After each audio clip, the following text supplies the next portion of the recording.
Kopylov versus Chris Curtis. Yeah. Okay, I'll start with there. Bro, Chris Curtis got head kicked, right? And everybody's crying because the ref stepped in and called it off. Right. Now, maybe he did. He could have. But Chris, two things. Kopylov should have jumped on his ass. Yeah. I hate when motherfuckers do this walk away. True. And Kopylov tried to like say, oh, because, he has a family and I respect him. Nah, bro, because we saw what would happen with Renato and Jalen Turner. We did. And that's an example I'm going to bring up too. And so, and then on the flip side, Chris Curtis, he should have just jumped right up. He shouldn't have waited for the ref to come in and oh, hey, come down to you. He wasn't completely out, but don't let the judge give you even a chance to say the fight's no longer. Correct.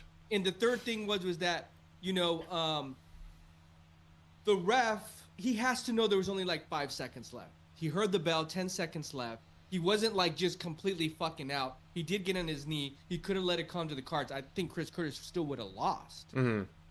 But it was a thing. And then Cesar Almeida, he got a really okay, let's stick on the Curtis thing for a second, though. Okay, so as you said, right, as far as him trying to get up and, that kind of thing, that kind of deal. With that being said, I think there's two things there, right? He got dropped, right, and he was staggering getting up. But so there's a 50 there, right? There's a 50% on that side. And there's another 50% side where it's that Kopylov kind of, this is what I'm kind of equating it to. In the NBA, right? When you sell a foul, right? Kopylov sold the knockout. You're kind of critiquing him, okay. and that's fine, right? He deserves it, whatever way it comes, kind of, because it's all about perception. But I believe that he sold that knockout, right? And that's what kind of made the referee jump in and stop the fight. Two things on that, though. One, it's the referee's job to not get gamed, right? And number two, to not get gamed. Right, in the NBA, when a player sells a foul, right, sometimes the ref calls it, sometimes they're nah, you're exaggerating, right? Right. So it was his job to kind of not get gamed, and Kopylov gamed him. Okay. So kind of good on him there, I guess you could say, right? But then, on the flip side, too, I was kind of thinking at first, initially, I was like, you know what? It's not that big of a deal that Mark Smith kind of stepped in there with a second left. But then I heard that John McCarthy was saying that, you know what? It's also the referee's responsibility. Once he hears that 10-second clapper, they're apparently supposed to be counting down in their head from 10. So he should have been aware of how many seconds were left. Right. It's like a rule of thumb. So with that said, he must have been aware of how many seconds are left. And he should have had the presence of mind to be look, couple seconds left here. We got 5 seconds left. Kopylov walked off, but there's only a couple seconds left. Let's see what happens. I think he just kind of missed that, and it is what it is. But I just want to finish it by saying this. We've had a situation, right, where Bobby Green and, was it Jalen Turner? Yeah, it was. Where Bobby Green was face down, just getting pummeled, right? 20 shots too much. Been demolished, yeah. I would rather see a fight get stopped prematurely, right, than way too late. So True. I think Mark Smith is getting a lot of criticism over the fact that was Mark Curtis Smith is rep for that fight too? No, he wasn't. But he's getting a lot of criticism because Curtis's record now has a knockout versus a decision loss. But let's be real, Chris was going to lose that fight either way, man. I was going to lose the fight. And it's part of the game. You can't really. So with all that said, right, I kind of did give Mark Smith blame, but I feel it's part of the game. The referees get gamed. It's part of it. And if a referee calls, like I say, right, in the NBA, if a guy flops and the referee calls it a foul, even though it obviously wasn't and the guy just flopped, he's not a bad referee. It's part of the game. It's getting gamed. So I think you got to be careful with criticizing the ref too much if you're Chris Curtis, because it's all in the heat of the moment, bro. It's very hard to distinguish these things. Sure, you can replay it on camera, right, with a microphone or with a magnifying glass, but in the moment, you don't have that, possibility. And 1 or 2 seconds of, being undecisive could really get a guy hurt. Mm-hmm. Mm-hmm.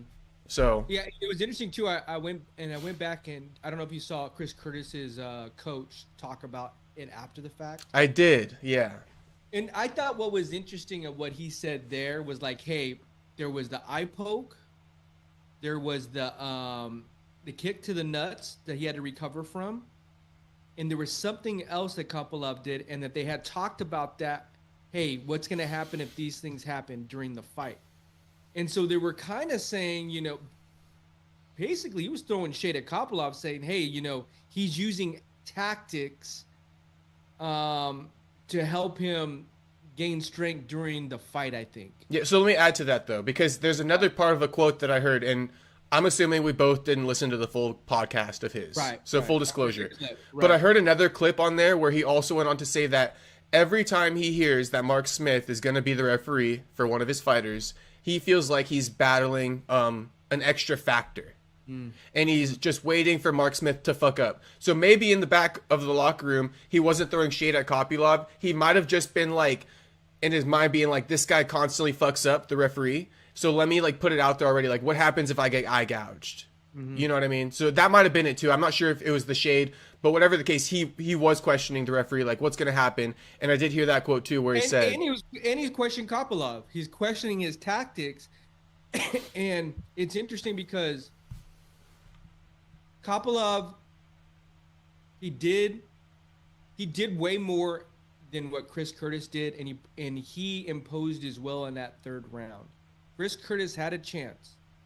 And he didn't outbeat. He didn't win that third round. Even without the head kick, he lost the fight. Correct.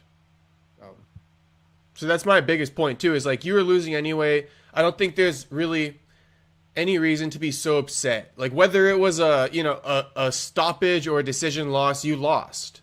Yeah. Like I don't know why you're getting so mad at the referee about it, trying to also tarnish his name, because he's actually a decent ref, dude. Like, there's other refs out there who I'm not too big of a fan of. Like that guy who let that fight go way too late for Bobby Green. Don't leave it in the judge's hand. That's my only thing. Don't leave it in the judge's hand then. Yeah. Get the dub. So. Leave no questions. Right. And I just want to say this one too, as far as what we were just talking about with Eric Nicksick. To say that, like, we're battling. He's the coach, yeah. Yeah, to say that we're battling an extra circumstance here with that guy as his referee. In my opinion, what are you trying to say? Like, he has a personal vendetta towards you or the team or Chris Curtis, or he's just a bad ref? Like, what are you really trying to say? He's bad ref, yeah. But he could also say he doesn't they don't like each other. Like, we don't know. Yeah. And so, all this because Chris lost anyway, and it's just a knockout loss. And if anything, he was trying to save Chris, right? But then they'll say, let me fight, let me go out on my shield. It's just, I don't think it was that bad of a stoppage, if I'm being honest. Yeah, it's... Because it all comes down to that, right? Good stoppage, bad stoppage. And I'm going to say good stoppage. If there was a minute, I like what you said, right? I'd rather stop it than someone just get fucking completely demolished like Bobby Green did. Yes. But he wasn't like completely out, and Kopylov should. If Kopylov would have jumped on him and got maybe one or two, and what would have happened? Well, he would have been done. He would have been so without question. The body language of Chris Curtis, because this is another thing people are saying. They're like, Chris Curtis was looking his way. Look at me real quick. They're like this. Yeah. Chris Curtis was looking his way. Bro, he's got his fucking side to him. He's going to get knocked the fuck out. He was down, and like the ref literally kind of hovered over him. Yeah. And that goes back to get right back up. But he couldn't. And because he couldn't, if Kopylov chose to rush him, he would have knocked his ass out. Let's just be real. So yeah, he would have finished him. Like, it's not that big of a deal. So I guess we could just wrap it up like that.